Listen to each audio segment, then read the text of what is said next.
is actually being in a state of being. It's one of the most important things I could possibly ever share with you. For you to be able just to touch who you are. I mean, really touch. And really feel who you really are.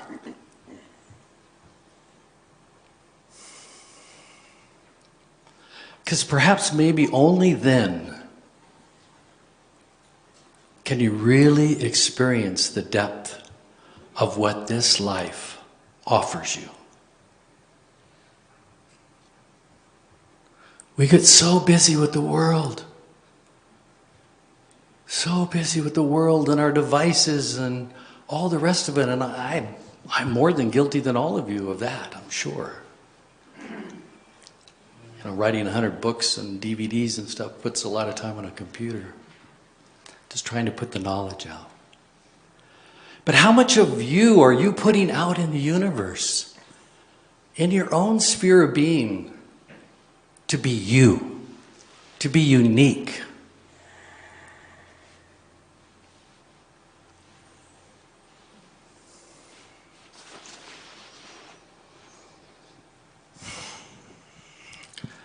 Precious, precious, precious is this human birth. So precious. And we take it so much for granted sometimes. Precious is this human birth. My goodness, I've done a lot of things outside the body. But I got to tell you, the stuff I've done inside it is so amazing. It takes the neurology. It takes the nervous system to get to the highest states of consciousness. I'll explain more of that later. But precious is this human birth. I guess, it is Sunday morning, so I guess I can start with more of a service thing.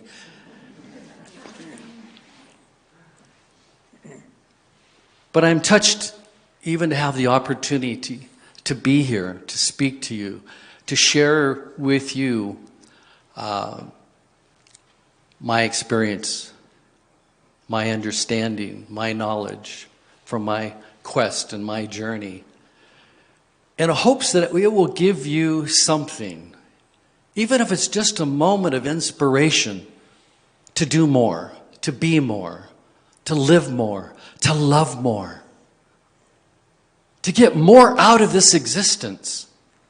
Because it's going to take us, all of us in this room, and all physical, non-physical, and we can invite in all of the angels and from time immortal, because I think we need it on the planet right now.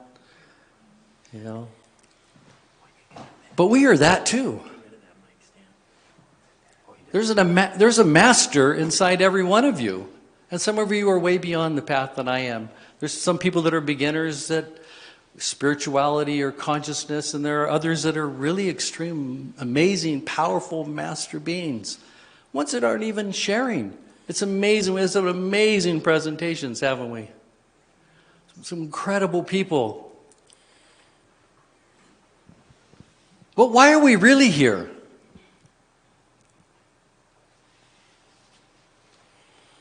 I think we're here beyond our conscious knowledge of knowing why. I think you're here for a reason beyond your current knowledge of knowing why, no matter how much you think you know what that is. I know that I'm getting things on so many levels. It's been amazing. It's been opening. It's been inspiring. Thoughts. I haven't even had time to process all of the thoughts that I've gotten from the different presenters and from the different people that I meet with just the little interactions. We need to help inspire each other, don't we? We need to hold each other up, give each other support, give each other encouragement. Life is not always easy. especially if you haven't learned a few things of how to transform your mind, some things to transform your body, some things to get clarity, or to remove doubt and fear and step into a place of just divine peace inside. So what do you really want? What do you want from today? May I be as bold to ask, what do you want from this life? Have you really thought about it? You have a life. You have a body. Are you really living it? And maybe I'm not speaking to you, I'm speaking to somebody else when I'm saying something, because I kind of tune into everybody in the room to take you all in. So if I'm speaking to you, I'm speaking to you, and if I'm not speaking to you, I'm not speaking to you, and maybe you'll get something anyway. But what do you really want? I want you to have that in the back of your mind as I spend some time with you today. What do you want from this life? Are you committed to it?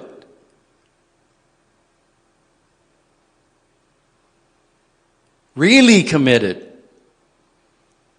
to know it's the most important thing that you have right now. You know, one of my friends, Terry Cole Whitaker, who wrote the foreword to my first book, Creating Your Life Exactly the Way You Want It. Terry had never done a foreword, and I was really before. And some of you know her. She lives in this area, I believe, now. Because we brought up a subject of past lives. And I'm sure that most all of you, let me see a show of hands who believes in past lives. Okay. All right. You know what she said? It doesn't matter. Because this is the life you've been dying to live. I went, whoa. I tripped on that for a while. It doesn't matter if I was this person or that person or Cleopatra. I mean, I've met 1,000 people who are Cleopatra in past lives, so and maybe they all were. But when you realize that this is the life you've been dying to live, and this is the guarantee you have, and you are here. But how much of you are here? Out of all, a lot of you experience multi-dimensions, travel in lots of different territories. Another one of my mentors spoke of it as that most people are only, of their whole existence and being, are only 20% ever in this body, in this mind, in this consciousness. Those who are pretty much awakened or seen to be awakened are maybe 40 or 50%. Very few are at an avatar or a stage that can show up when they want to, 80%. What if a being showed up 100% of their being, only focused in this moment?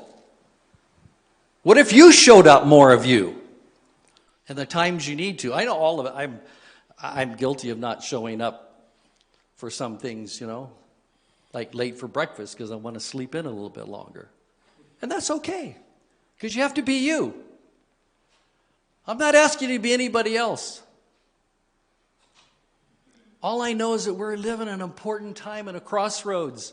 I've been saying for a whole lot of years that humanity, in order for humanity to wake up, waking up is not good enough. We have to be able to take some actions to make the changes that we need. But I've said for a long time that until humanity can witness the injustices in the world, until they can witness the injustice of the world, humanity can't choose. It's about choice. It's one of the greatest powers, the power of choice. We can't choose a better way or a better life. And most people that are awake, they have no idea what to do. They want to do something. Almost all of us want to do something. Very few people really want the paradigm that exists, except for those trying to create some of the challenges that we have out there. But the same thing to me also is what's happening inside us. What's worth living? What's worth putting in our mind and our consciousness? How much do I think of myself that I want to put all of the struggles of the rest of the world? I feel heart and compassion when, I hear somebody in Kentucky, they fell out of a tree and they broke their hip and they're going through all these kinds of things. I mean, I'll send prayers. Depending on the situation, there's a length of time that I will do that. The more I know somebody, it seems, the more I put that energy into it. But also, I've spent a lot of time working on people that I never know. But I can't store all of the people that have had every kind of problem in my own consciousness if I can have an ability to serve. And let me say it a different way. In this lifetime, you have touched how many things? You can't put a number on it. Billions, trillions. I mean, if you want to take all of the nerves and all the rest, I mean, it's trillions, quadzillions amount of things, right? How much have you seen? How much have you traveled around the world? How many things have you seen and witnessed? And what's beautiful, what's not beautiful? How many people have you hugged or touched or interacted with in this life? How many sounds have you heard? How many amazing sounds? What are you attracted to? Your sounds that you're attracted to that you play all of the time is going to change the vibrational state of who you are. If you're listening only to television and putting in CNN and putting that vibration in, that's all. What's going to come out? What you put in comes out. But of all these things that you've touched, all these things that you feel, if you process that, okay? If you process all of that and let all that come into your being for a moment in a way that serves you, what do you choose to store in you the most? To make it important. What are you making important?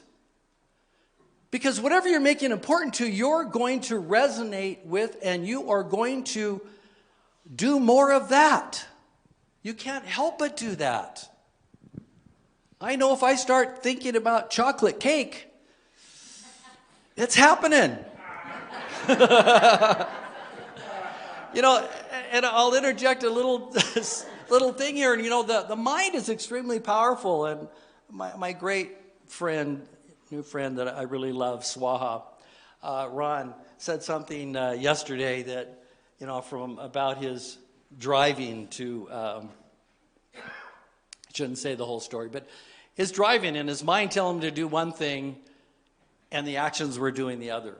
Well, I had the same kind of experience. I decided, one of my martial arts students was really into health stuff, and he was into electron microscopy, scopes, and dark field. I don't know if you know what that is, like dark field with a microscope. Anyway, way down to look at your cells, and you can see all the little things swimming around and stuff. And anyway, and he had become, and he starts looking at my blood and looking at these things floating. He says, "We don't even know what the heck these things are you got in your body." It's like I got things in my body? Yeah. It's like, "Oh, look at that little swimmer. What's that?" And so he goes and he says, "Oh," he says, "you're a sugarholic." I go, "No, I'm not." That defense right away. That wasn't me talking. That was, my gut stuff, because we have all these macro, biome stuff. It had to been them talking. I go, "No, I'm not. No, I'm not." And I didn't equate, because I had friends that are like, big giant milkshakes and eating, cookies and candies and stuff all the time. And I only every once in a while had a Snickers bar or a cookie or whatever. And he says, "Look," I go, "well, how do I get these critters out of my body if you've never seen him before?" So it's like, "Well, you got to go on this diet and da-da-da-da and juicing. And, it's going to take you at least, 30 days to clean all this up." And I go, "Oh, no. So I'm going to do it quicker." He says, "Okay, no, don't try to do it quicker." And I just got to keep coming back and having my blood and stuff tested, right? And checking it out. And I like things that give an instantaneous kind of feedback. It's really important to me to have some kind of measurement in myself to know that I'm vibrating, resonating, being who I need to be most, right? In every moment. There's, I want to be self-correcting, if you will. Well, so I'm doing really good. about 8, 9 days in, I go, I'm going to beat his timetable because, I reduced it more than half because I really cut everything out. I got to cutting every sugar out that I could possibly cut out. And then he goes, well, I can see a little bit of stuff. I go, oh, you ate some broccoli. Well, broccoli's got sugar in it. I go, what? Broccoli? I go, I've been eating broccoli. Yeah, and I ate some carrots. Sugar. And I'm like, no, but I'm eating healthy. I'm eating vegetables only, and juicing and yep, sugar. Well, the celery's pretty good, it'll help. So organic only. If you're going to juice, only organic. That's just a little injection. If you want to know why, I'll tell you later. Just the 162 pesticides in the non-organic, and maybe only 5 or 6 in the organic. So I guess I'll tell you that. So anyway, I'm really doing this whole cleanse, and I was losing some weight, and I was really happy, and I was all the way down. It was so tough to get down to cutting out the carrots and the broccoli, because I thought, it's like, what? What's life worth if you can't even eat some broccoli, right? So I cleaned it out for a couple days, and I'm going to go to Spencer's house and check my blood, because I was going to do it in 15 days. So anyway, I drive there, and I go, gotta have something. I didn't have anything for breakfast. What can I have? There was only one little market on the way, and so I go to the market, and I'm looking around the market, and I'm going, oh, this is a liquor store too. No, liquor, that's all I got. No, a lot of sugar in that. Looking at everything, just looking at all these different packages. No, sugar. They had a little stand thing, and all they had really that I could find that didn't have sugar was a lemon. Now, that might have had some, I don't know. But I had a lemon and a water, right? And I go, I won't say F it, but that's what I would say if I can't have, like, lemon and some water, right?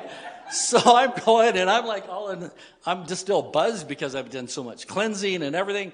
And so I get there, and I go up to the counter, the guy, and it was one of those counters that they know that 90% of the sales if somebody's getting liquor is the stuff on the counter. They had racks here, racks there, a little tiny part of a window, and kind of like we have today. And that was it. So I go and I put my water and my lemon, and I'm looking, God, that's all I'm going to eat. It's like, is that it? And I'm going, it was really, really amazing. And this tripped me out for a long time, because as I'm standing there, and I think I'm getting my money, but my hand went like this. There was a cookie jar there. I swear to God, this hand came up and went, when I wasn't looking. I wasn't just, don't look. This is not the cookie you're looking for. No. And I went and I got this cookie, and I went like this with the cookie. The guy standing behind the counter going, you okay? Dude, you okay? And I'm going, yeah. And I'm coming like this. He goes, really? You're okay? Uh-huh. He goes, you're going to pay for that, right? I go, what? Pay for what? And I was like chomping it down like I hadn't had one in 2 weeks. And I was like, he goes, you're going to, all right, I'm just charging him for it. I go, for what? The cookie you just ate. What cookie? He goes, dude, just give me your $5.95 and have a good day. And part of me wanted to go back with the other hand to get another cookie to go. Consciously, no. Unconscious. Our unconscious patterns are strong. They are really strong. I can blame them for all this shit I do that I'm not supposed to. Pardon my language. Anybody else? Blame the parts. Oh, just one more. One more won't hurt. No. Just another one of these. Just another one of those. And we have to enjoy life. It's not about that. I'm just trying to share with you the power of the mind. And the more that we get into life itself, and the more that we do our life, and the more wisdom that we collect along the way, we begin to do patterns and habits and things in our life. And sometimes we forget to check on those to see what result are we getting from the patterns that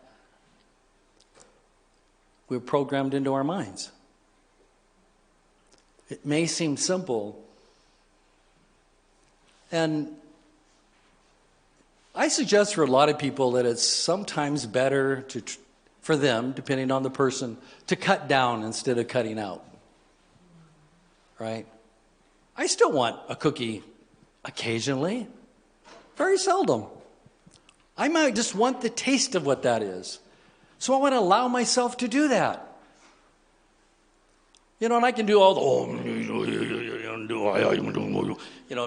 plant all the energy and everything I eat turns to health and beauty and all that stuff, but my gut doesn't believe me.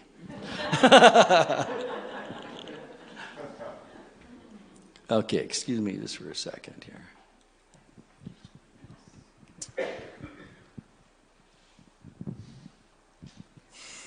All right, thank you. What I'd like to do now is for us to do some interactive stuff. Are you cool with that? That just end up coming through. So, wow, 10. Okay. One way that I help clear my body, my being, is through sound vibration. I'm not that good at it. I love trying to sing and stuff sometimes. And I sing so low that nobody else can hear me. And, I sing to myself and not that much in public. And I have done some in public. But what I always do for myself is doing oming. Anybody who has done oming before? Okay, a few. Who has never done oming? Oh, cool. All right. Now you know what it is? Fantastic.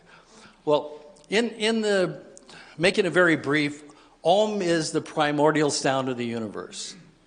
At least it is when you go into certain states of consciousness. You can actually hear this reverberation. I usually starts on the right side of the ear, but you can hear this internal sound vibration as an internal hum of the breathe. If you imagine the breathing in and the breathing out, not just of your body, of the whole universe, seems to expand and contract. The breathing in and the breathing out, and this sound current vibration is at a core. And when we connect that sound with our breath consciously, we can turn on some amazing things in the neurology. And I'll get to that in a couple slides here for you in a minute. But I'd like you to try something with me where we're going to, because I like to do this to where I'm doing, you could do oming. There's so many different ways of doing om. There's so many different sound frequency vibrations that are different than India than they say they are in China or Tibet or Japan. And I've done things with many different masters in all those different levels and places. But what I like to start with is where you feel the bottom base of your spine. You can just squeeze the muscles at the base. Just think of the total base, right, where your sitting bones. If you know where the perineum is, that's the best place. And you just do a light squeeze just so that you know where that spot is. And I think I'm going to sit with you.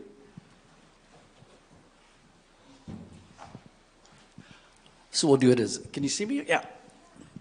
Good. So if you just squeeze that area just for a little bit and just maybe rock back and forth. We're going to add to all of this stuff. You mind doing some practices? So instead of just talking, if you just move yourself, side to side, and if anybody has problems with the back, hip, and all the rest, if you're sitting a lot, you want to work to where you're conscious of your sitting bones.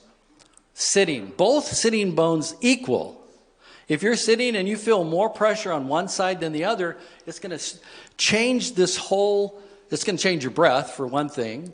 It's also going to later maybe change your spiral in the energy, and your vertebrae will go out on your neck.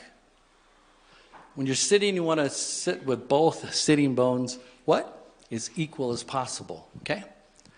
So as we move this energy, we kind of just kick that energy up a little bit. I bring the sound down to the base the best I can, and then I imagine that coming up my spine. And have it come up only to the center of your forehead. Most of you probably know where the third eye is, right? Yeah? Okay. We can talk more about all of these kind of things too if you want. But just for now, only this high for now, okay? There's a reason for this. So I'm just going to have the sound come up. And sometimes when I first do an om, And it's okay. You can make any noise you want right now because hopefully you all will practice and do this. Even if your thing is, oh, that's okay. There is no wrong way. Because sometimes when I first do it, and there's a specific reason I want to share this with you, because I want you to hear the sound of my voice at the moment.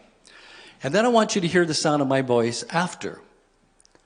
I want you to hear the sound of your own voice, so please do it out loud, only so that you can be hearing your own voice, and notice how the sound of your voice will change when you Om consciously from the base of your spine up through what? Many of you are into chakras, right? Your energy system. We'll be clearing that. Sometimes when I bring the Om up, it may be really sound nice, oh, and I get to a point, it goes, oh, or I can, as it comes up, I can feel a kind of like a stoppage point, but I just keep doing it. The second time, it kind of is like cleaning it out. The third time, it's usually always much clearer, right? Got it? Okay. And I know I had you activate a little bit there. And does anybody feel any warmth, like down there? No? Well, all of you need to turn that on a little bit more if you can't feel the warmth down there. Some of you have ways of doing that, I'm sure. Not even any laughter on that. You guys are serious. Okay. All right, let's do the Om. So, everybody ready? Okay. So, just take a deep breath in through your nose. Okay.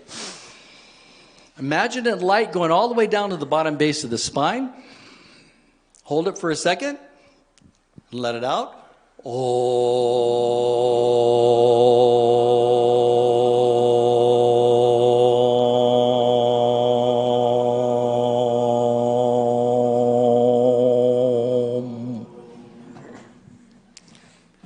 Beautiful.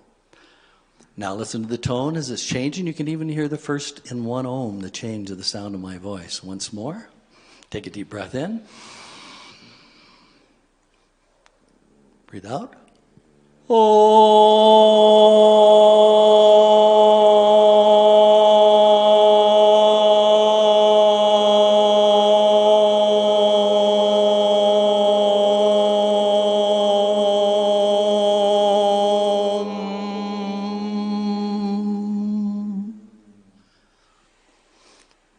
Feel the change of the energy in your body and in the room. Once more.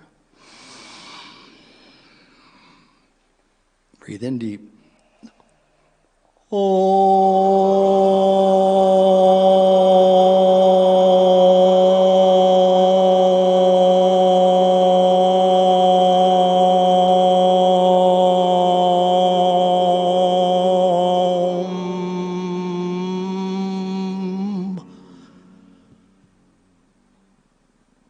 Feel the space. Feel your body. Doing it by yourself is powerful. But as we do it together, we begin to sync our minds, our consciousness, our being, so that together as one, we have more energy, more power, more ability to transform not only our own lives, but to be instruments of the peace, instruments of the life that we want, the life that we can live to be an inspiration for, even if it's just one other person, to do a little more, to live a little better life.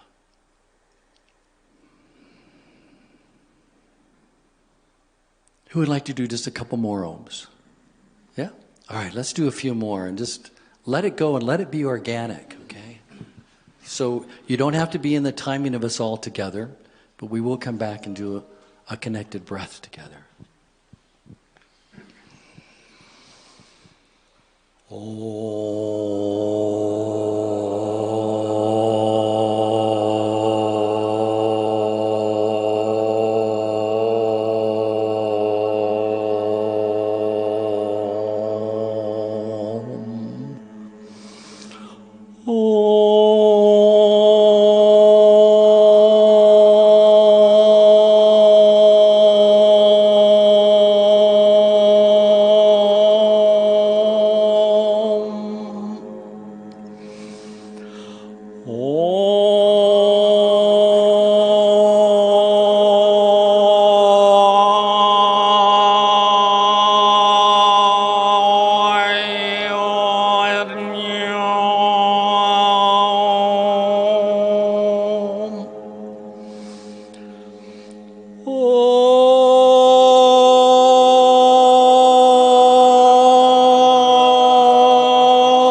Whew.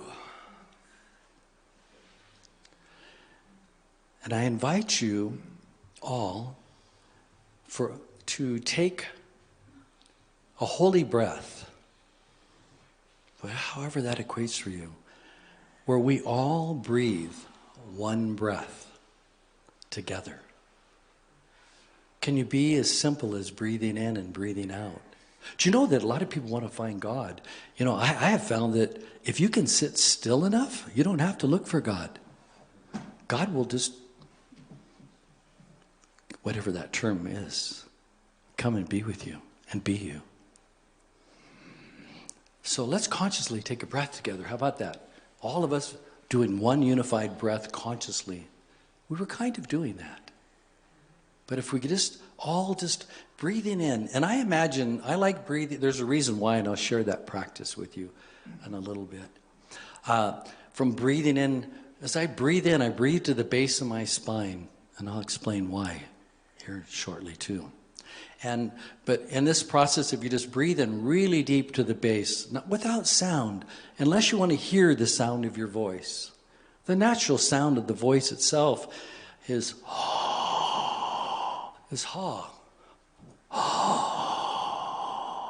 or hung. Breathing out.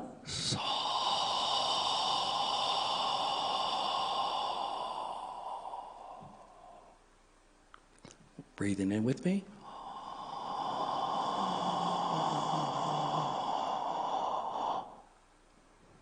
Breathing out.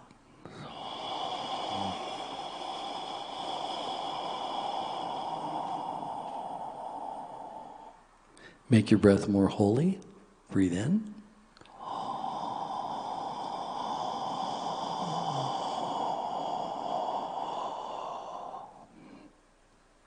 Breathe out.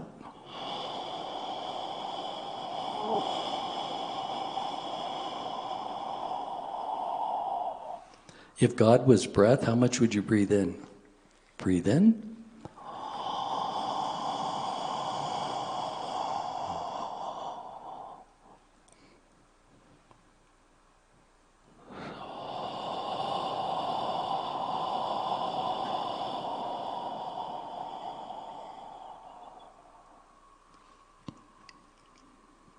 As you sit there quietly, just feeling. Many of us want to get more spiritual. And it's interesting that the word itself comes from the Latin word spiritus, which means to aspire or to breathe. It's in the very word itself. But I find so many spiritual practices that leave out the one thing. We could get into semantics of things, but you fully, at least, begin your life in this body that you now occupy with your first breath. True?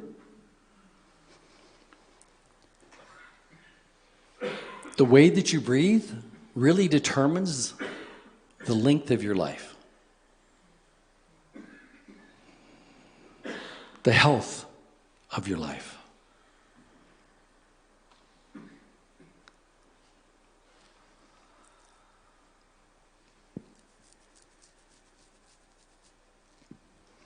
Because again, precious is this human birth. Precious is this human birth.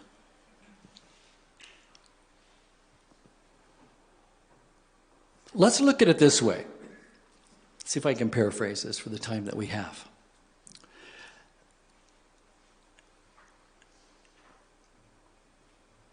There was a moment, and hopefully this moment was a moment of the most highest climactic, loving embrace, exchange that has ever happened on the planet.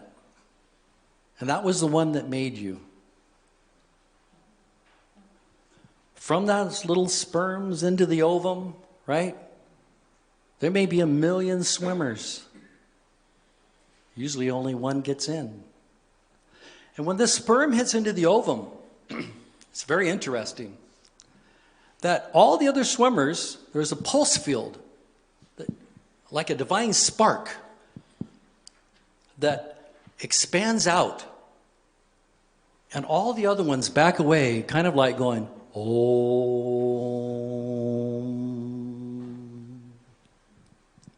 They've measured the frequency of what that divine spark even is. If you want to know, I'll tell you that later.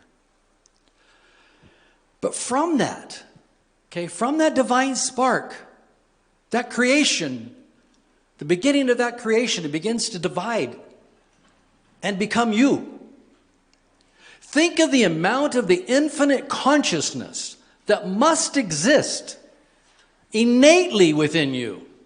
Innately within you. For that sperm and ovum, that connection, that divine spark, to know enough to build your entire body. Whoa! That's way beyond our brain, my brain mind thinking, maybe not yours. It know to develop and to become you. Whoa! So you think if you tapped into the source of that energy, the source of that potential, that divine source, whatever allows and holds all of this up for us to experience, every day, every moment, whatever that is allows to keep you looking like you, even though it does change over time, but that's part of the experience.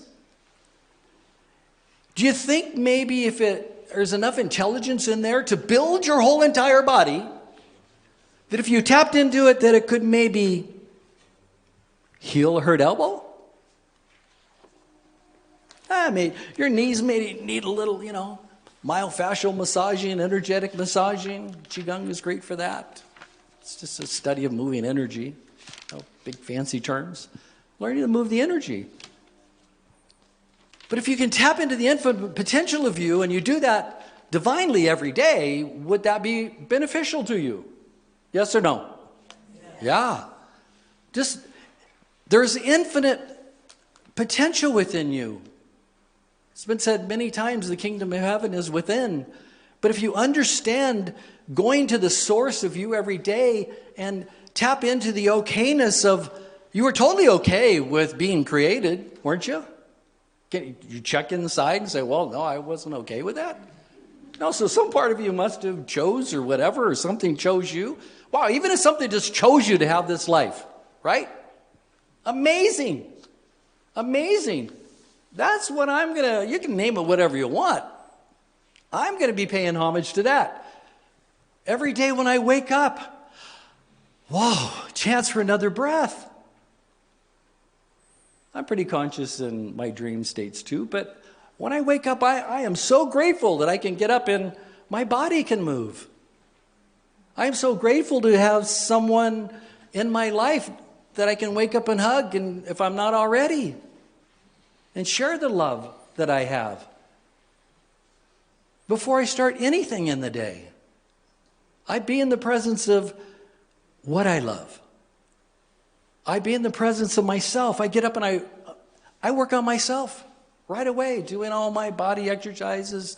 And the older I get, the more my body talks back and tells me I need to do more. I'm tapping in every day to that source as much as I can. I'm living it. I'm channeling it. I'm being it. Trying to see the time. Huh? 10:20. 10. Wow. So I'm sorry to ask in the middle of this. How much more time do I have? You got lots of time. Okay, all right. Because I have a lot I want to cover, and there's, I haven't even got to the starting yet.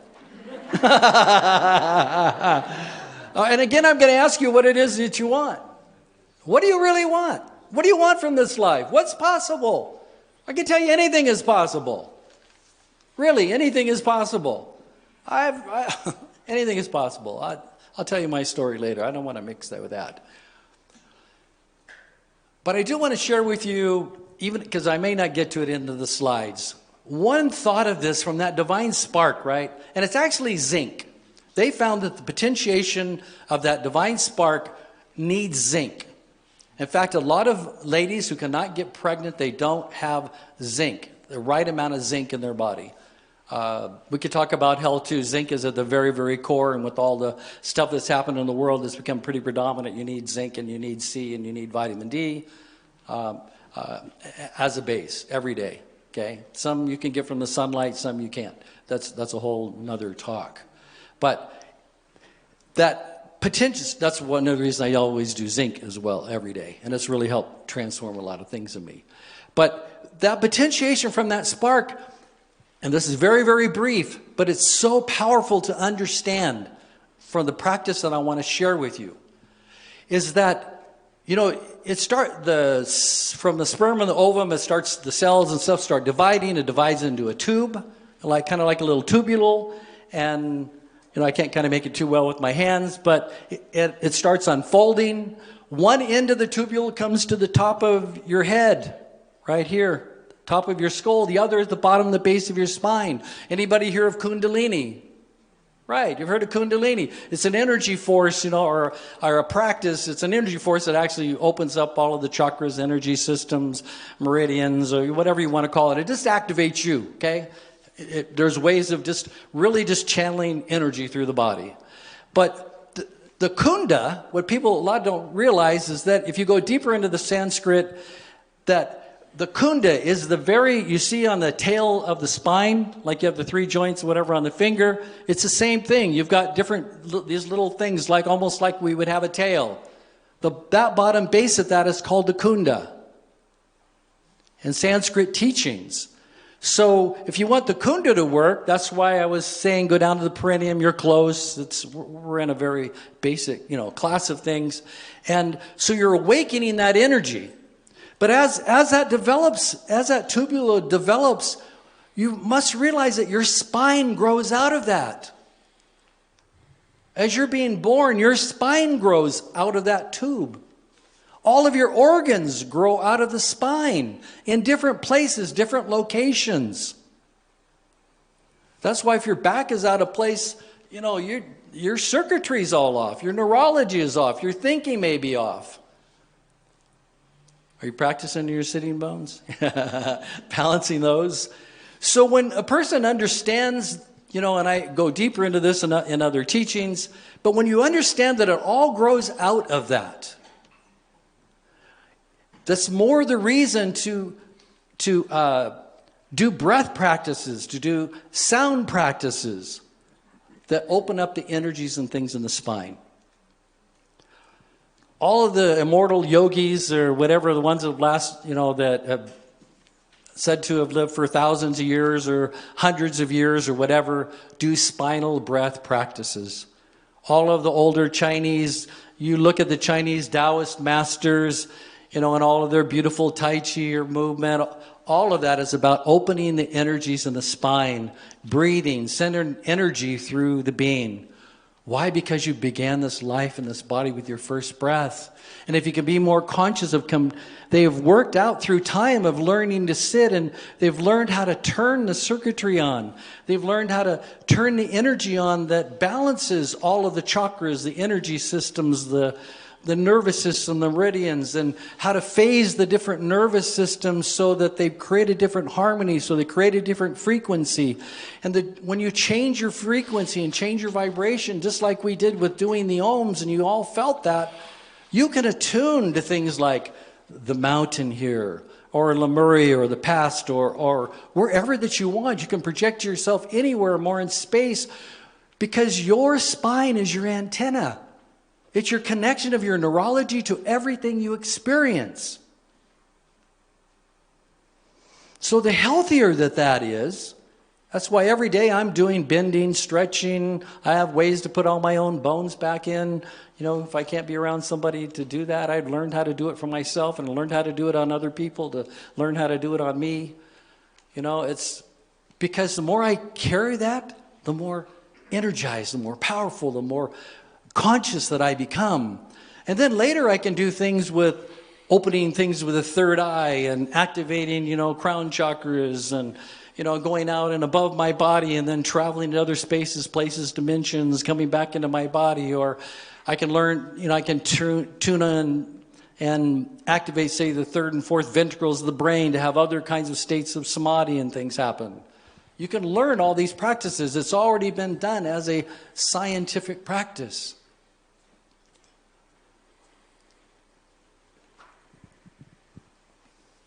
Interesting? I know I'm sounding like a salesman for living your life. If you want to buy my books and stuff, fine. It's like, I'm really more interested in you being you at your highest potential, and you inspiring others to be at their highest potential and to live a different life, to chase out those thoughts and ideas that don't support you.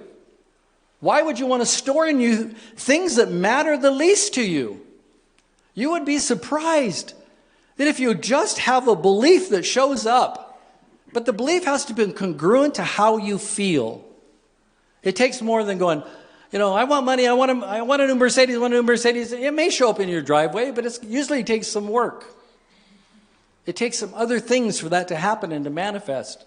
But I can tell you, though, that if you're wanting a Ferrari and God only thinks you deserve... Never mind, I should get in a Volkswagen now. But then there's this other person that really only thinks they should get a Volkswagen and they deserve a Ferrari. Maybe they may play with us, and they may switch them around, But I know that if you resonate with that, you can drive that. You can have that. But the most important vehicle you can ever drive is you. Yes? Yeah. Let me just look here to see if there was something important I was supposed to say. Sorry. Oh, they never gave me the clicker. Maybe that's why I didn't use it. Sorry. Sorry about that. Any questions? Because I got stories. I got a lot to say. I want to, Does anybody, Shalimar, know where the clicker is? No, I guess it doesn't matter.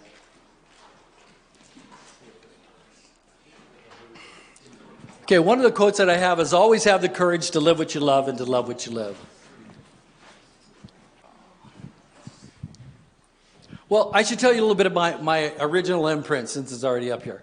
Just real quickly, because I want to lead you through. Anybody want to go through like a golden light body activation process? Okay, all right, I'll wrap some of this real quick, and then we'll get into doing that, right? As he works it. But, I just want to let you know that I didn't start out with all this stuff. I actually was given an education the hard way, in a sense. I mean, I literally grew up under bar stools. My mom was a bartender, waitress, and my grandmother had worked there as well.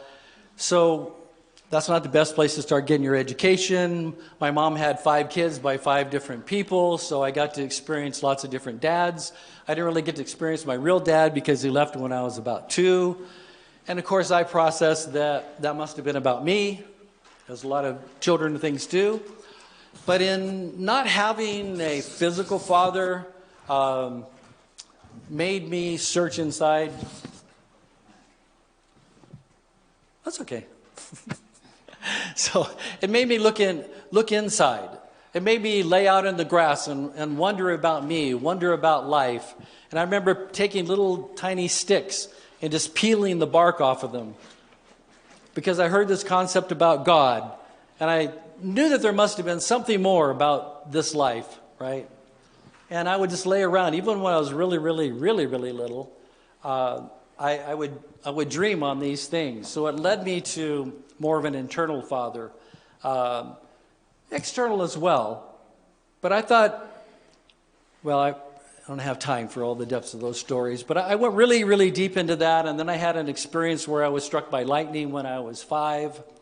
I was fascinated by the light, just fascinated by the light. And anytime there was lightning storms, I would, at 5 years old, I would climb up. My bed was just underneath the window, but I'd climb up the best I could, look out, see the light. And I just so fascinated. One night I put something else on my bed, and I climbed up, and I went out the window, and it wasn't too far to drop down. I dropped down, and I went underneath this ledge because it was raining. It started raining after I got out. And I can remember this really vividly. And I was next to the rain gutter, but I wasn't being rained on. And lightning came and struck, didn't hit me directly, but it hit the gutter next to me. And I got the charge from that, totally knocked me out. These people found me in the morning, and I was just laying there. I was fine, but the whole time I was given all these visions. I saw my entire life going forward. I saw so much past life. I didn't realize what that was at that time. But I saw all these different living scenarios and different things and places on the planet and all of this. I was shown a vision of what was to happen in my life, what was to do, what was going to happen in the future. And I have to say that 90% of that has happened. Okay? We moved every time the rent was due, it seemed, because when I was 10, my mom married her childhood sweetheart. He was in the Navy, but we just seemed to move around. I went to 14? I was at 14, 14 schools in 8 years. Sometimes I forget which that was because we moved so much. I even lived in Compton for a while, so I got to understand what the interracial type stuff was at a very, 11 years old, being like only one other non-black child in the school that I was in. So that was really a great gift. Okay. Without the slides, I probably should just keep going on. But anyway, so, all right. I don't know how to do this without looking. So anyway, I'll just do this real quick. Just to show you, I wanted to know. From that experience, I really wanted to know consciousness. I wanted to know what was possible in this life. Because of all the things that I saw, I just dreamed that someday I had to go to the places, the visions, the things that I saw. But we were on welfare. We didn't have any money. I love the story when Dennis was talking about the shoes. Yeah, your shoes had to last for 5 years. That was something my mother actually said. You can't get new tennis shoes. And they were too tight for at least 3 of those. So I can really identify with that story. It's like, dang, that's true. And then when I did save up to got a paper route and started making my own money and mowed lawns and all the rest, because all the kids at the high school I went to, luckily I got to go to a high school that was beyond the level of us welfare people. They took some of us in to this high school when I got there, and I remember I saved my money and I bought some brand new pants because everybody else had really nice clothes. And I have bought all of my own things since I was 11 years old, working for it. And we didn't have it. And my mom still owes me $120-something. And that was back in the 70s, okay? So with interest, my mom's more than paid me back just by granting me this life. But, Mom, where's that money? No. It's good to have people owe you, I guess. It's a good feeling. It's like, you might be broke, but hey, somebody owes me, okay? Even if they're not around anymore. So I bought these pants, and they're Foremost.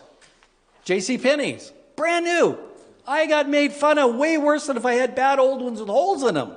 Now I'd be in style with all the holes in the shoes and the pants, you know.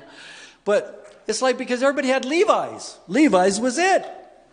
Foremost was the #1 ice cream company at that time. So what did little Ricky have? Ice cream pants. I was teased so much I became shy and introverted. So shy, I was picked last on every team. One time I was picked almost next to last. I'd have rather been last because the guy that didn't get picked on the basketball team was a young boy that had some kind of glandular problem, and he was really heavy, and he had a broken leg. And I was next to him, right? So those kind of things, inspire me and things and stuff in my life. And so I did it about 11. It's very interesting. I'm here actually teaching for in a seminar type thing for the first time because I'm going to share some things that I don't usually share with people, and I have to move it along just because of the time that we have. And I thank you so much for allowing me to share with you today. When I was about 11, I started having these dreams of being in a mountain. Did not know what mountain it was. Every night I would end up in this mountain. And I can't even tell you where it is on the mountain, but it's like I would go there, and sometimes I would just wait in this room, and sometimes beings would come, and sometimes they wouldn't. And they came, and they told me that and I'm not going to go into names at the moment, but they told me they were the timekeepers. Not just for this area, they're the timekeepers for time and space. Moved from ancient Lemuria, but true parts of true Lemuria were actually here, is what I was told. I don't know anything. All of you know more than I do on this stuff. All I know is what I was told. And that they were the timekeepers, and they took me down inside the mountain only after a long time and lots of visits. Different beings would just come up and tell me, and there was one person or being that shared with me a lot. And it was difficult to look at him because he was very, very tall, his third eye was completely opened. And most all of them that came up, their third eye, we're talking like a third eye type open. And I don't share this kind of stuff. But it was so amazing to me because he shared all these things about time and history and things of time and how important this place would be and even my connection with it. And I've always had a connection to Shasta, always wanted to live here. I've come here and in the mountains kind of said, not yet, not yet, not yet. I find myself coming here a lot in the last 6-8 months and intend to come a whole lot more. So, I went around the world. I went to the pyramids of Egypt. I've climbed the pyramids in the day and the night, and I've done rituals and with people and meditations of the groups of we had like 300 people go through at one time. I've climbed the top, climbed the bottom. I love sitting on tops of pyramids. I've done it all over the world. Machu Picchu and the Inca traditions, and went through all that. There's this massive amount of stories I could do. I went through all the American Indian and powwow and ceremonies, and of course like the Stonehenge and all of Glastonbury and Avebury, and I want to go all around the world to find out what consciousness people had to have in the past, what clues, how could I tune in to these energies. And I was conscious enough to bring crystals. All over the world, I have seeded places where people should not be able to find them, crystals all over the world. And I attuned them all to one crystal. I went to the birthplace of Christ. I on purpose wanted to walk the path that Christ walked. I wanted to know what that experience was. I know it's not the same at all, but I wanted to experience what this is supposed to be Jesus' birthplace. And now I found it very interesting that you've got like 13 lanterns, and it's like they actually rotate for which sect or whatever you want to call it can be in a certain position at a certain time. At least that's what I was told by the keeper of this place. I had a crystal manifest inside this exact thing that I had at home. I didn't have it, and then I tuned to it. It was on my dresser, and I really wanted to tune that crystal to this place.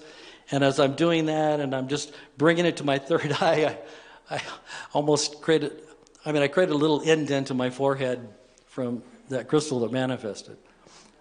Of course, I went through India and went with Satgurus, and I'll have to speak about Babaji in a minute, because he came to me at 16 and taught me all the initiations of Kriya Yoga, which led me to go all over the world, try to study every master I possibly could to see what else there was out there, and nothing compared to what I was already taught, but we'll get to that later. Then I went to Japan and studied all the warriorship arts, and, I have all this armor and stuff myself, and trained with all these different masters, about 40, 50 trips there. I went to China, went to the different sacred mountains. This is the Shaolin Temple. This is the purple, this photo, if I may, just real quick. I don't know if you can see that very well at all with the purple. This is the Purple Cloud Temple. And I actually have on video and on still shots. I was just feeling the moment. There's a Purple Cloud Temple. I've been there much in past lives and have a whole relationship to it. It's where the primary place in China where they study the rainbow body techniques. And what was really cool is that this temple really has been run by females. And you can go down into some inner rooms and you'll see all of the people being able to fly, doing the rainbow body techniques and things like that. But before this photograph, I had John, one of my students and friends. I said, look, I'm feeling it. I said, I want to turn on the violet ray. And I said, I want you to take, as I go, take, I want you to take 3 photographs. I want you to take one. I'm going to turn it on. And I didn't know what would come through. And then I want you to, and we did this on video too, and I says, then click another one. So I want to not have it on, and turn it off. I want to prove it, because I could just feel the attunement of it, and I wanted to know for myself more than anything else as my own experiment. And so that picture came, so I thought that was pretty cool. And then I went out and I created a rainbow that lasted for about an hour and a half. I have video footage of me drawing a rainbow. I was in the power, I don't know. The gods were all lined up for me and happy I was there or something, and I'm not trying to brag about anything, but it was really cool. And I do have this on video that I'll release someday, but I just started drawing a rainbow. I wanted a rainbow because it was the rainbow body, so I did this empowerment thing in my own self, and with my friend Theo, that's interesting, his name's God, I just started drawing it, and it went out and it stayed for at least an hour and a half, and everybody at the close, and they wanted me to quit, and I wasn't done. I started to get cocky and started drawing a double rainbow. And they go, sir, you got to go. It's like, enough with the rainbows. But anyway. Then went to Tibet, of course, the Patala Palace, and another time, a lot of different stories, all the different temples in Japan, and studying the Shingon and Mikyo and Tendai teachings. Went through all the cutting-edge culture stuff with the Church of Wow and Burning Man, and I just wanted to know it all. I wanted to be a tester of this equipment. Remember we talked about this body? I tested it. That was my thing. I want to test this human vehicle to see how much it can possibly experience and stay healthy. Of course, I experienced all the inner worlds and multi-dimensions of things. I did not get into any of that until way later, because I wanted my consciousness to evolve me. Even though I had so many opportunities, growing up near San Francisco in the 60s, I will say that I smoked marijuana once then, and the guy who got me stoned, you probably would have got stoned with him too if you smoke, was Jerry Garcia. My very first joint was given to me by Jerry, told me to hold it. He's playing, I'm right up front. He gave it to me, he goes, hold this, and so I'm holding his joint while he's playing, right? And a couple people go, hey, you're going to pass that back? Hey, kids, smoke some of that stuff or pass it. It's like, what? I'm holding this for Jerry. Jerry's like singing along. And Jerry goes, smoke, just smoke it. You've never done it, right? He's never done it, to the whole big crowd, right? It's like nothing like peer pressure, right? I go, okay. So I smoked it, and next thing I know, I was like laying and looking at this as everybody's dancing all around me. They go like, oh, newbies, you know.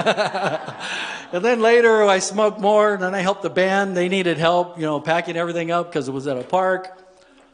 I don't know what the hell happened after that, but all I remember is with me and my friend were on a park bench in the middle of the morning, and it was light, and I was already supposed to be home because my mom didn't even know we went to San Francisco. I was living in Alameda.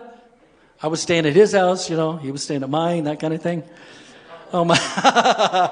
We wake up and go, oh, talking to God. I was really talking to God then. And so it was like this pigeon lays on my head, and I go, don't poop. That's all I need is my initiation, right? First time. And so I wake up, and we didn't know where we were. They dropped us off.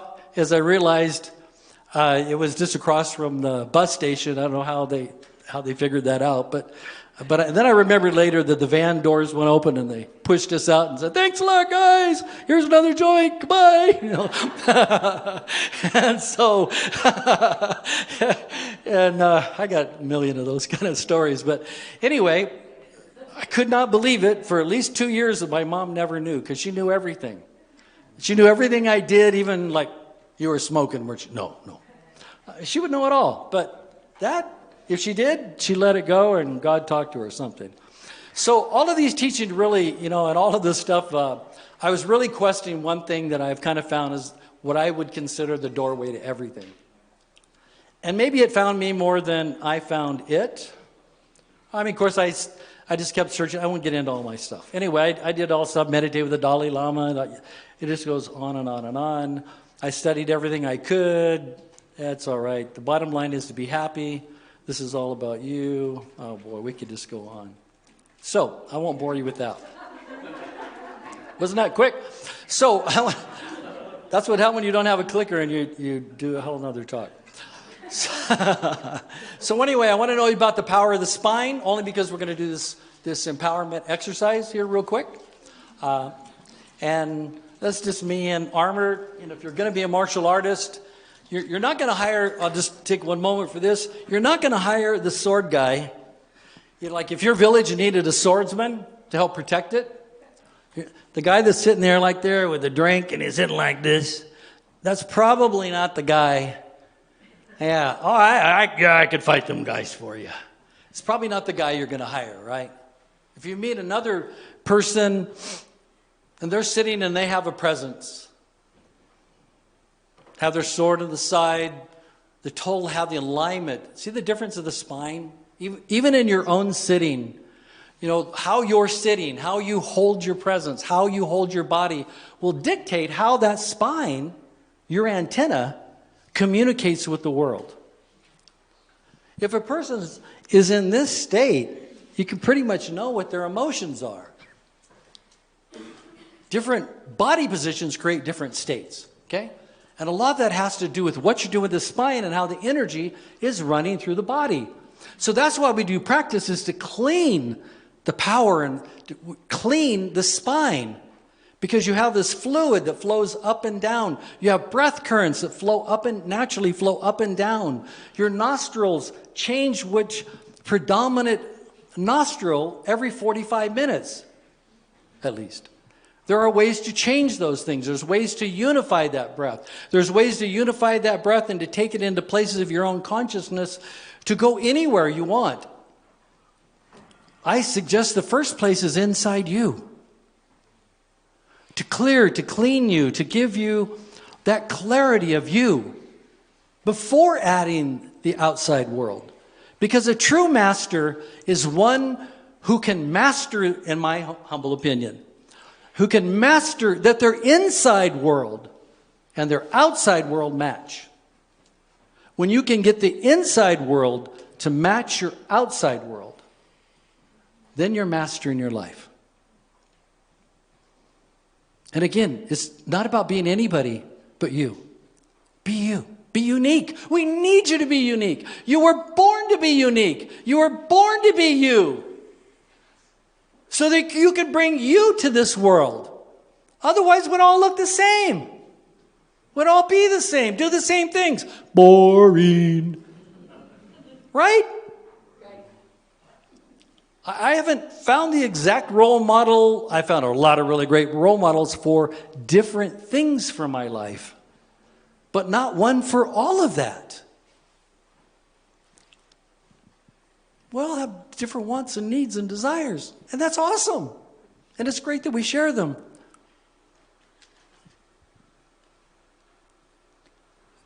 Oh, I do want to tell you about this real quick. I love swords. And the martial arts, and this tells you about the power of the spine.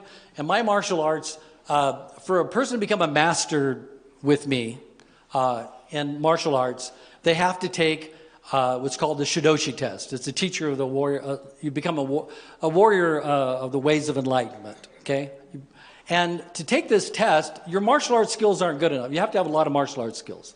And the next thing is that you have to be able to sit in front of me. Well, I have a sword, and you're sitting in front, if you can see the picture here, and you have to just sense, you have to tune, you have to do your breath, you have to do your alignment in your spine. And you have to wait. You don't know when I'm going to come down with that sword cut.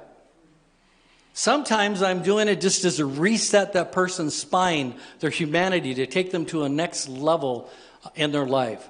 Sometimes I will do it with they call it a Saki energy. It was like a killing intent.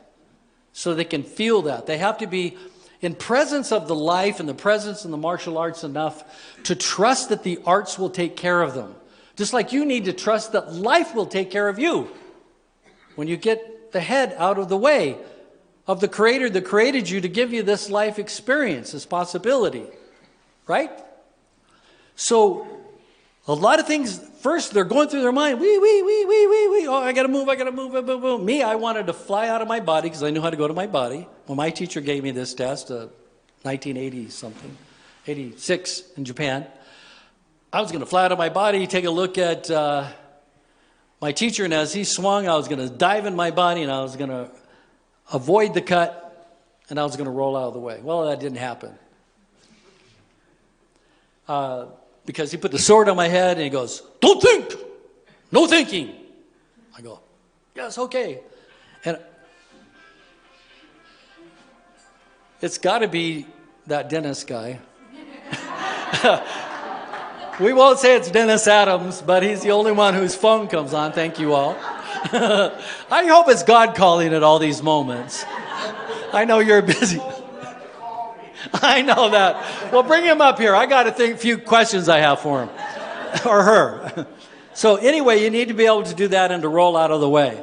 So it's a powerful test, but it's a powerful alignment when you can come to the state of being able to trust that much that no matter, because the more that you tune in the energies in your spine, you'll be able to feel things way before they happen. Days, weeks, months, years, maybe totally keep it out of your space. All of you have done like, oh, I've got to go to the market. And you go, I'm driving a different way. Or your timing is a little different. And you may never even know why you took that different road, right? Yeah? Maybe it saved you. Maybe that connection is connecting you in a way that's serving you ways you don't even know. And that's why we tap into that every day. So and you know all the things about the spine and their connection and your organs and your chakras and you know the energy systems of the Ida and Pingala and you know the power of the spine illuminates the mind, and I could go on and on, which I won't. I thank you for all your patience in allowing me to go overtime here. And I think we should just do a couple questions, and then I would like to do a whole golden body activation. Is that okay? Yes? No?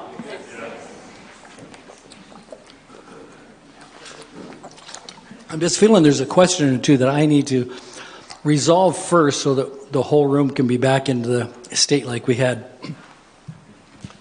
Yes, sir. So, I was curious, is there a difference between a Kundalini awakening and when people say they have like a spiritual awakening, and if our Kundalini is like kind of like how we grow, isn't it always been?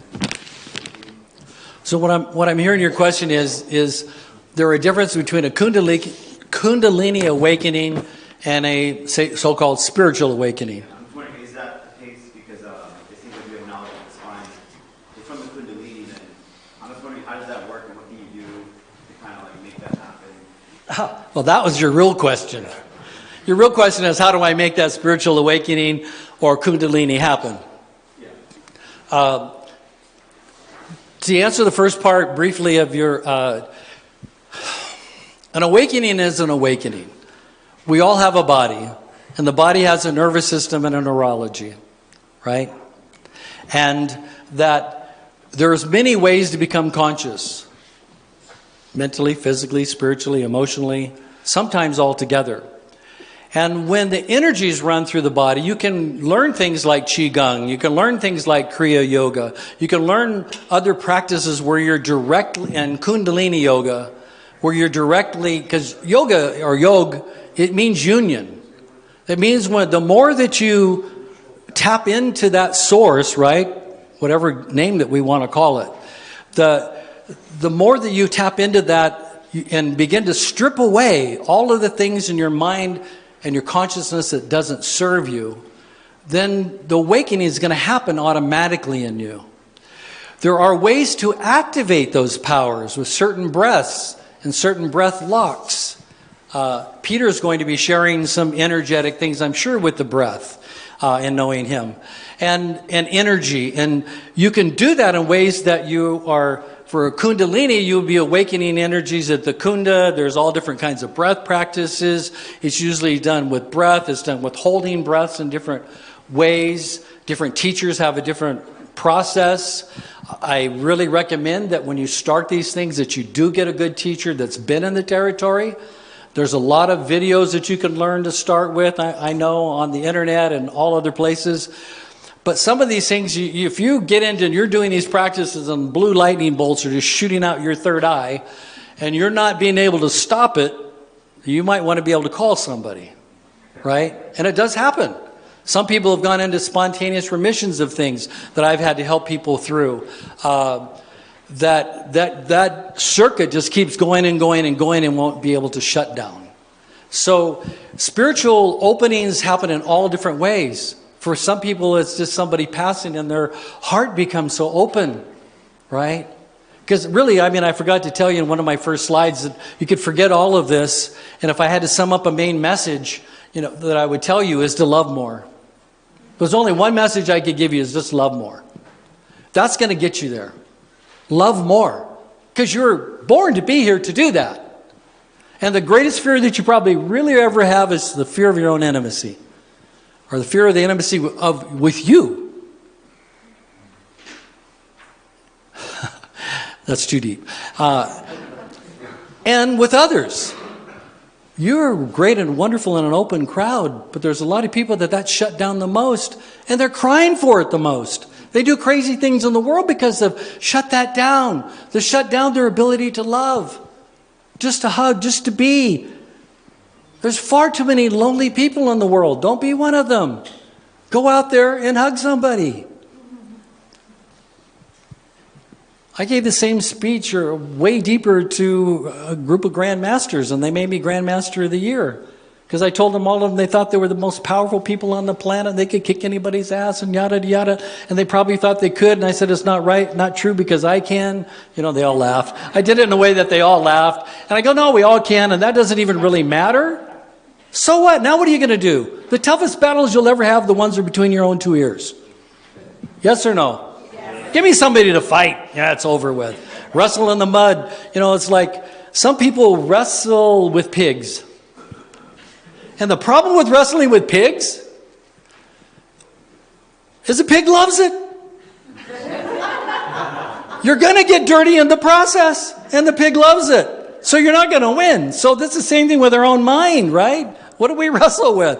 So love more. Just love more. You. Start with you. Okay? If you want to start somewhere, don't know where to start with yourself.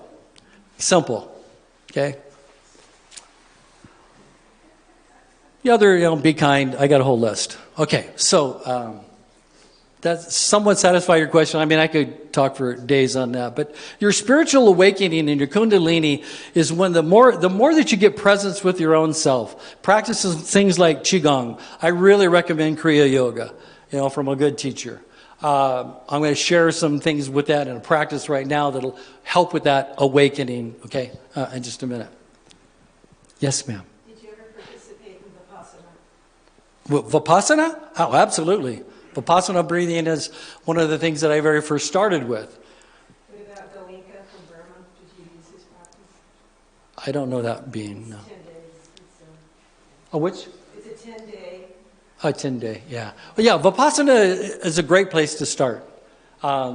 But he was talking about a spiritual awakening. Not that you can't have spiritual awakening with that, because that's what Buddha, did.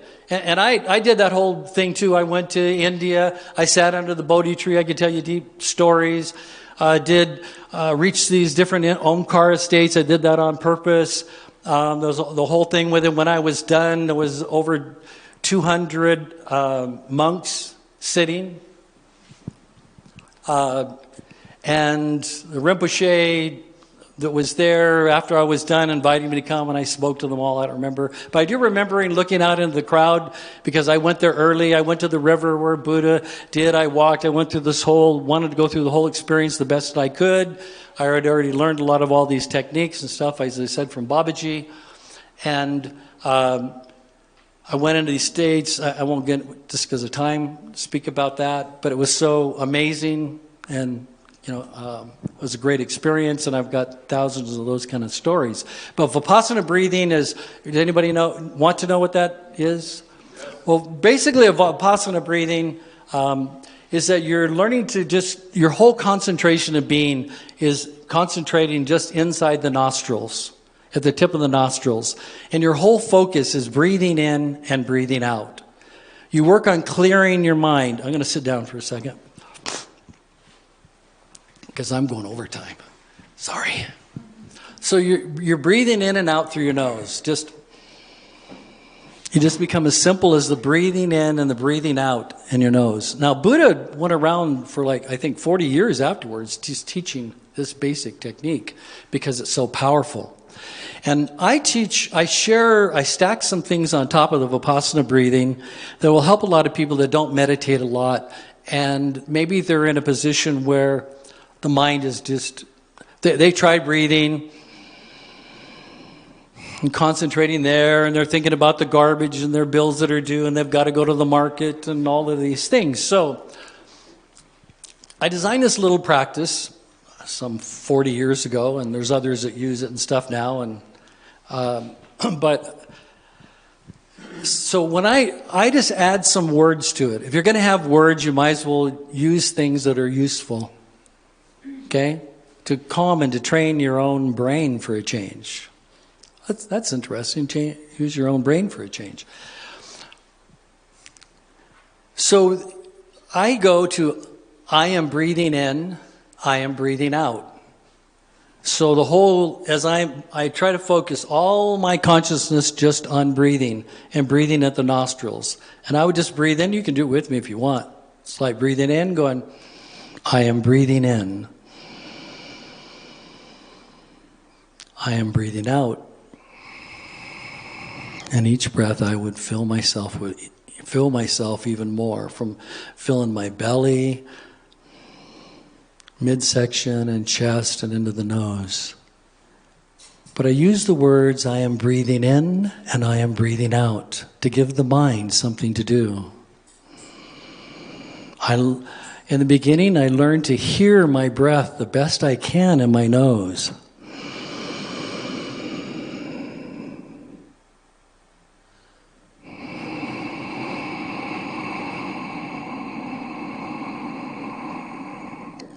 I can ride the breath with my mind. I am breathing in, and I can do that the whole time I'm breathing in if I need to. I am breathing in. I am breathing out.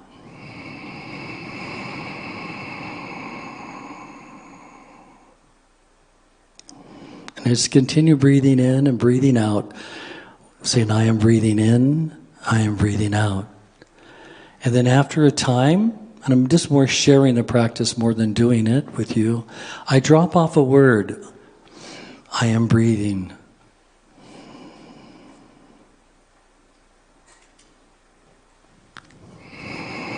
So as I'm breathing in and breathing out, I went from I am breathing in and I am breathing out to I am breathing.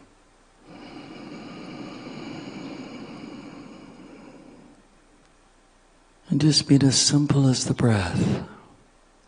Only conscious just inside the nostrils of the breath. Just being the breath.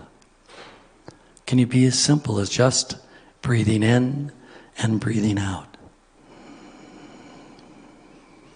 And then as the mind begins to, if it gets a little noisy, I'll just go back to I am breathing in and I am breathing out. If it gets quieter, I am breathing. Then I go to I am, and I'm just breathing. I am as I breathe in, and I am as I breathe out.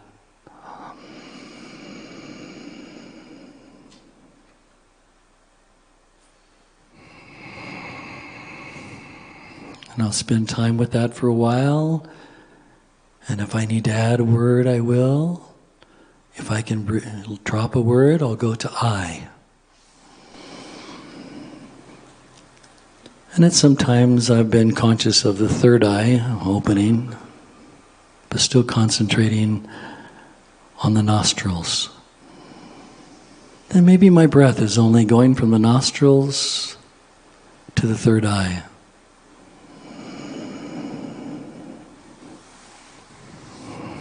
It's a way to have the mind chatter stop. And thoughts are okay if you just let them go right on by. And sometimes I'll just command my own brain to like, remind me when I'm done. Thank you. Remind me when I'm done being in my space with my being. I am breathing in, I am breathing out, I am breathing, I am breathing. I am. I.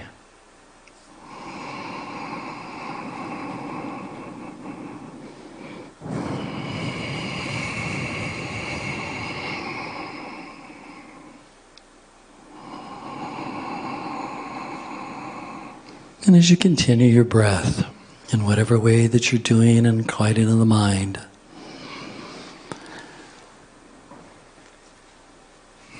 I invite you to imagine that you're sitting on a white lotus. And as you breathe out for a moment wherever you're at, and imagine the petals of the lotus closing. So there's just a little bit of an opening at the top of your crown above your head.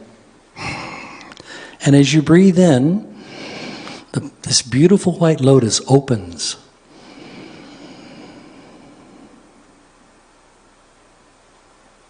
And as you breathe out, the petals of the lotus close. And you can feel the energy contained within, surrounding your being, nurturing you. So continue breathing in and breathing out with the petals of the white lotus closing and opening. Breathing in with the petals opening and breathing out with the petals closing.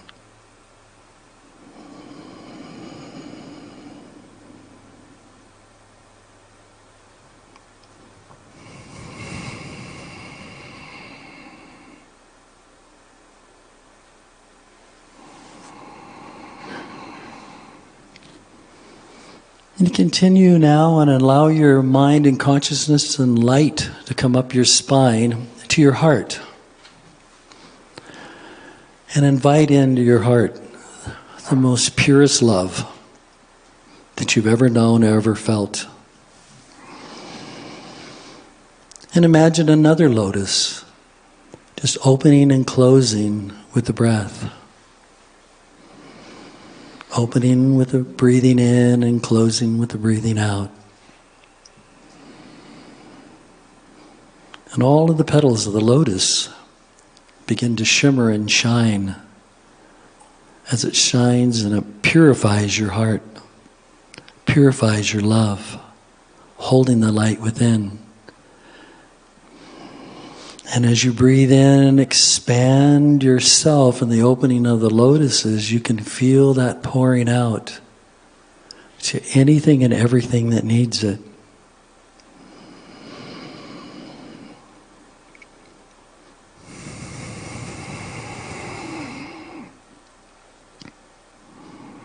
Continue breathing in and breathing out with the lotuses.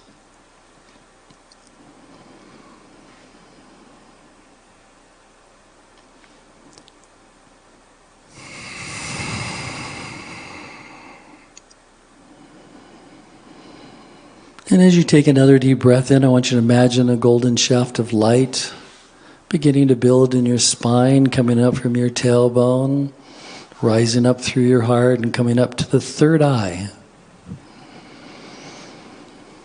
It's a golden shaft with maybe a pure white light coming through the center, whatever manifests for you. And imagine your third eye opening as the petals of a golden lotus with the white petals on the inside. With each breath in, the petals of the lotus opening, feeling more expansive, inviting in the spiritual mind and consciousness.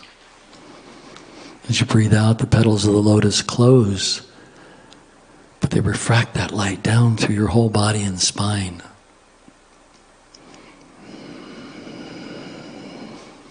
Breathing in and opening and expanding, inviting in and closing, the petals refracting inside.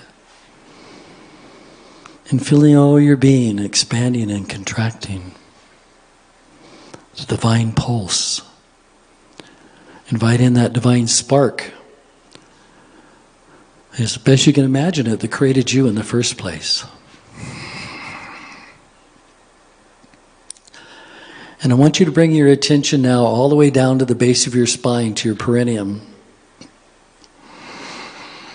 Just squeeze the muscles down there, where your tailbone is, in between your sitting bones, and that's close enough for today.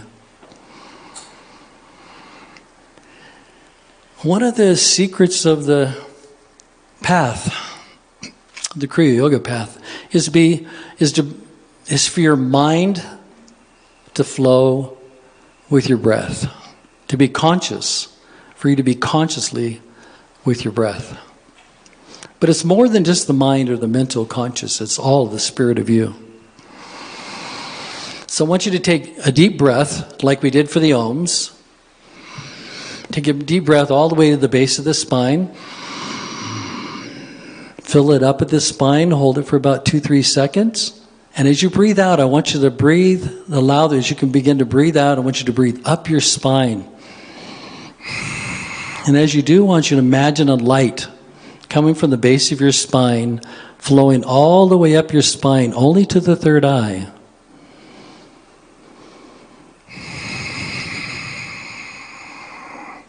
Hold that just briefly. Take another deep breath in. From your third eye, breathing in your third eye, up through your nose, but through your third eye. Bringing that breath the best you can imagine and feel it all the way to the base of your spine.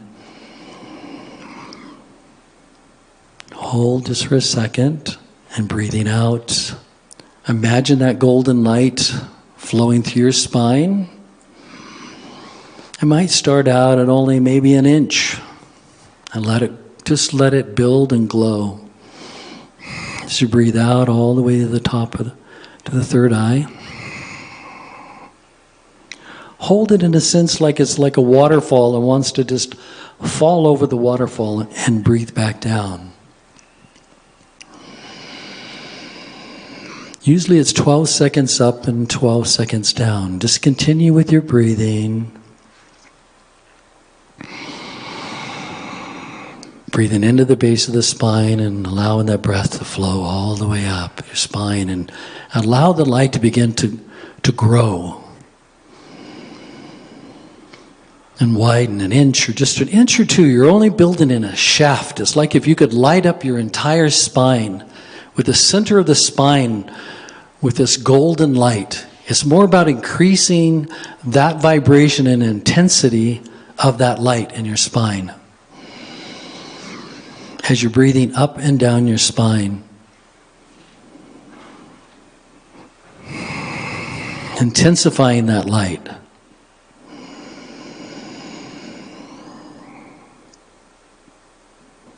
Now I want you to imagine that light as it comes up to your spine, and as it comes up to your spine, that comes up to your shoulder blades. I want you to imagine that golden light flowing through your arms, going into all your bones and charging all the bones all the way down to your fingertips. Just imagine in your mind's eye, you may be able to see it, you may be able to feel it. Just imagine all of the bones just in your arms for the moment, and your spine filling with light. And the more that you do this practice, the more that it intensifies this light. You may feel heat coming through your spine. You may feel a coolness coming through your spine. Now concentrate a breath coming up the spine and making sure that your light in your spine is still illuminated and strong. On your next breath down, all the way down to the perineum, I want you to take and to allow your breath to flow through your legs, through the bones, and have the bones light up of your legs, coming down your legs, into your kneecaps, coming down your shin bones, coming down into your ankles, into all the bones of your feet, all the way into your toes, and just light flowing through your whole entire body.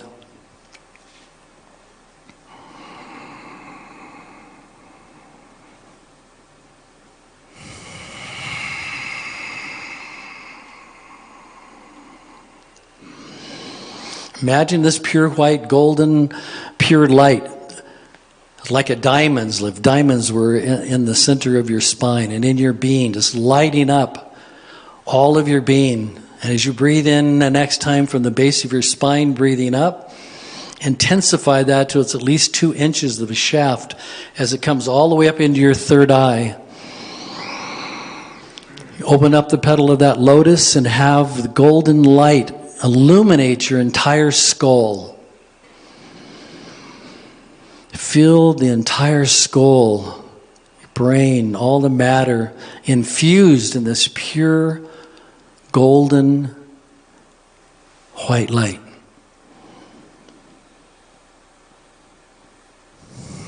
You imagine yourself attuning to the Om vibration, the sound, inner sound currents, whatever frequency that you need to attune to the most in your own self to heal you, to make you whole, to make you complete.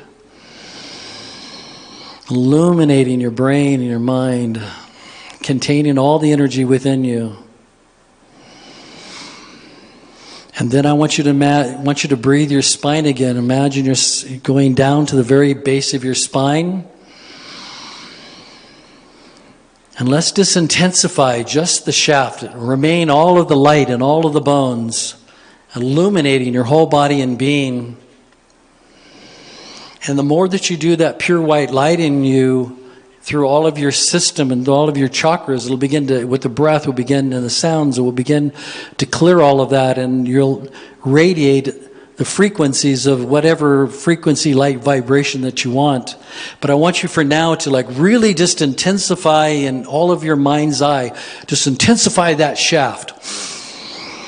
Like if you had to take that test sitting in front of with a sword, you want to be empowered enough in your spine so that you could feel that energy, that intent, so that anything from the outside world could possibly influence you. You would have this power within you to sense that, to activate everybody, everything, every cell within you, and activating it, making it stronger and stronger, so it's making the sound, and this energy current is so strong. And right now I want you to, boom, pop it all the way into a bubble, into a sphere. So the sphere is all around you. It's your protection shield. It's your bubble. It's your sphere of being. So that you create your own sphere of being. That only what you want allows to come into your presence. This is your protection field of you. If you own anything at all in this life, you should own the territory you occupy. And maybe a couple more feet. Right? You want to invite what you want to invite. Precious is this human birth. Be in the field of this being. In this, at any time you need protection, this is a great thing to, they talk about shields up. This is the way to do that. These practices are ancient. And this is only just a tip of some of the teachings, and crafted for you in this moment. But you can travel in this sphere. You can go to other worlds. You can use the sphere as the mirror of mind, the mirror of your being. And you can travel in this starship, or on the screen in front of you, you can see anything. You can travel anywhere. You can look at the mirror of the movie of your own mind. You can imagine if you were other people, other beings, or what they've experienced, and watch the whole life process because you've already opened and attuned your own spine in your own protection sphere. You can imagine what it's like, and you can even imagine even at this moment, I ask you, what do you really want? What do you really want? Why not put that on the screen of your mind? Why not? It's about lifestyle more than anything else to me. What is the life you want? You can imagine any life. It's your own. Have your own projector. Go through it. Experience it. Imagine yourself singing on Broadway or wherever. Whatever you want to do. Whatever you want to be. You can even imagine other masters. Mother Mary, Archangel Michael, Saint Germain. I've sat with many a master in my sphere that have come to me as I've invited them in. And I'm very careful of what I invite into me.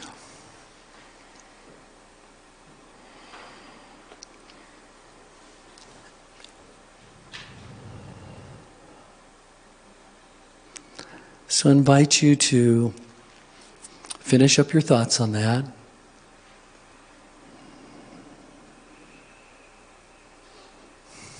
The more you practice every day, the greater and the more powerful it becomes. And I have way, way more advanced specific techniques and all the rest of it. I have all that training. If you seek me to do that, there's many other really great people and masters. And this is, again, this is about you. And I'm happy to be able to be sharing with you.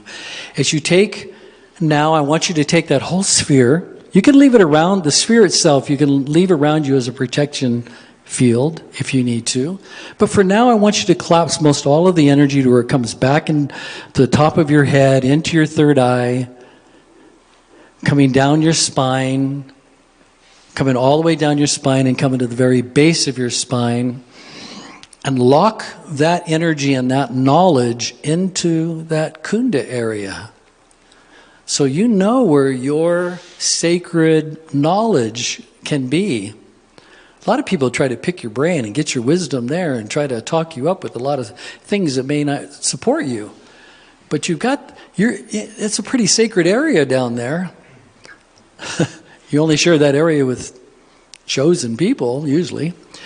So since that's where the spark of you, the beginning of the creation of your body that you have with this innate consciousness exists there, why not just store it where the God source could be?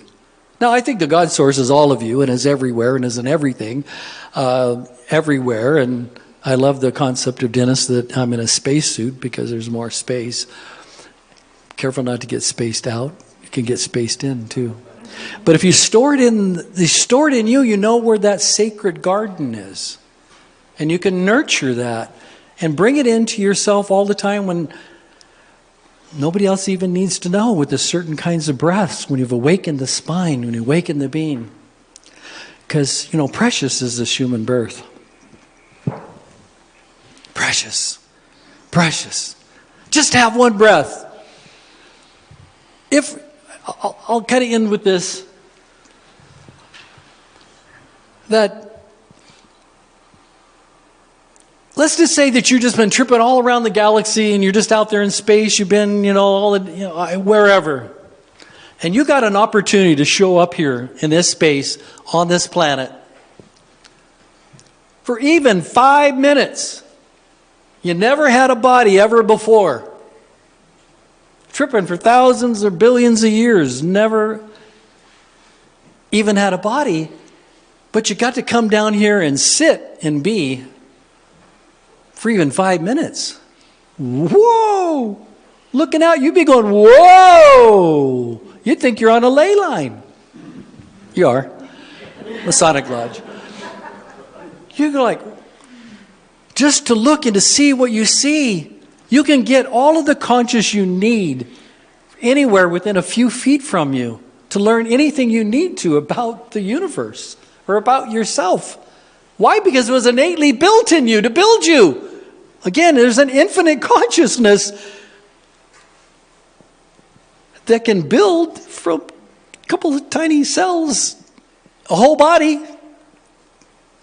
That's smarter than my mind's going to figure out. And I've been all over the world trying to study with every guru, priest, shaman, master, whatever I can, reading thousands of books and going to thousands of courses and thousands of audios and yada, yada, yada, yada. Wherever I go, there I am. Wherever you go, there you are. So it was just to show up for a few moments, to be here, to experience you, to experience a body, to feel. That's the magic of this body. Is to be able to feel this existence. Are you feeling it enough? Are you loving enough? Because I got to tell you, I don't care how many toys you have. I don't care how many things you've done, how many places you've been or whatever. At the end of the road, whenever it's time for you to take that last breath, I pray that you are conscious enough to take that breath with you. I pray that you breathe enough and are conscious of your breathing that you take your breath with you. Because if you know how, you'll know how to go anywhere you want to go. And you can learn that best by having this experience fully in this body and in this being.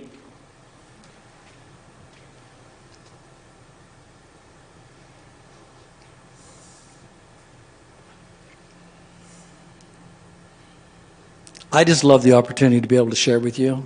Thank you so much for allowing me to share, to be in your presence, to be with you today. It just warms my heart totally. And I look forward to what we're going to do next. What you're going to do next. Okay? Love more. Because that's what, at the end of your life, you're going to look back with all the stuff and everything. It's like, what's going to be the most important to you in that time, there's been surveys on it. It doesn't matter about the surveys. What matters most is if you loved more. Did you love enough? And you're going to wish you forgave a lot of people for some crazy ass shit that you've done 10 times worse to yourself and to others. Probably. Somewhere along the whole life process if you're over 16. Love more, right? Love more. That's what I want. Love more. I don't know anybody that doesn't need more of that. Thank you.